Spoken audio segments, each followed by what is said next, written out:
So, I have a lot of things and videos on my channel about different things like honeybees, swarms that we've got in traps, marching band stuff, just different things on my channel. I have about 5 or 6 videos, I think. I know I did an ATV thing and I got like 11 views. I had some comments on that video, which kind of surprised me because, I am just filming this, with an iPod Touch 5th generation camera. And I don't really know what I'm doing. I just always have been fascinated with YouTube. But one thing I've never done is a knife review. And I think I'm going to start with the Columbia River Knife and Tool Fossil Pocket Knife. It has this is the 3.96 inch blade. Just to let you know before we start. But I have an obsession with knives and flashlights. I spend all kinds of money on these things, and really it's just something that I have. Like, every time I go to the store, I have to buy a knife or something. I don't know. But if I see something interesting, I have to buy it. I don't know why. And then my dad gets mad and tells me not to buy it and says, how many knives do you need, and stuff like that. So, I decided I'm going to go through my knives on YouTube and post a few videos of them. And we're going to start with this one. We're going to start with the Pros. It does have a very nice sharp blade on it. You can sharpen it very quickly because of the grind that it has on it. It has a secondary bevel there. It has a lot of belly in the blade, and the tip is very nice, but I have bent it over a little bit by an accident, but that can be taken out really easily. This knife has a very nice G10 and stainless steel combination. Has the hand-hammered look to it. It's very nice, designed by Flavio Acoma. I believe he's a Brazilian knife maker. He sent his model off to Crkt for them to copy it, is what it says. And now I have one. This knife, when I got it, it runs about $39 to $49. Sort of expensive knife, but it is sort of worth it. And, well, one of the pros of this thing is having this blade. It is very easy to sharpen, like I said, and this handle. But the cons of this knife are its pocket clip here, okay? When you're carrying this in your pocket, it sticks out really far. Like this little groove right here, I can't say it, but it sort of gets into your pocket a little wrong, but then like that sticks up and it catches on stuff all the time. Like, for instance, yesterday I was walking through my grandparents' door to come into their house, and it caught right here and flipped out and fell, and I couldn't find it because I didn't hear it fall, because we had a Thanksgiving thing here, right?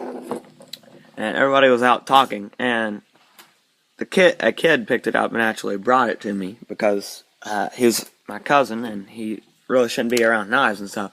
And I always keep this in my pocket and away from children younger than me. And it flipped out and they came carrying it to me, and I sort of got in trouble for it being laying around, but this pocket clip was responsible for it because it bent out and it just flipped out of my pocket without me noticing it. And a lot of people say they don't like this, but the only way to get rid of it is to cut off those screws. These screws right here are about a centimeter in length. They go into the plastic part of the blade here. And they have those little sheaths that the screw goes through. Like rivets, I guess you'd say. I don't know. And they go straight through that. And I know this video is sort of long. It's longer than most of my videos. It's 4 minutes. But I've still got a lot of stuff to cover on this knife, so I'm going to move a little bit faster. But the only way you could take this G10 off and cut the screws, or get shorter ones, and just put it flush with the silver part of the knife. And moving on to that, okay, the cons of the knife. This is the second one that I really do not like. Okay, this sort of made me mad today, because I noticed, okay, when I was trying to flip it open yesterday, I made a little shelter up in the woods, and I needed it really bad, so I lifted it out of my pocket, and I went like that. And the blade, okay, I kid you not, came out that far, and I had flicked it fully. And I was like, well, it's wrong, so I went to go push like this, and the whole knife just went really slow up, and it was very difficult to push. So I got on there and I was like, what are the causes on YouTube? And Crkt published a video on YouTube of Flavio Acoma cleaning out the ball bearing system of this knife. And on the video, he already had it disassembled, and he didn't clarify how to disassemble these right here. These little T6 hex nuts.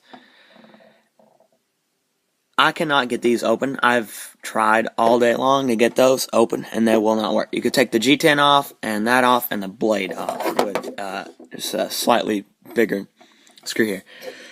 But I got the G10 off, and I said, well, screw it. I can't open my knife the way I want to, so I'm going to have to do something, right? So I opened this up, and the ball bearings fell out, along with 2 of these little washers.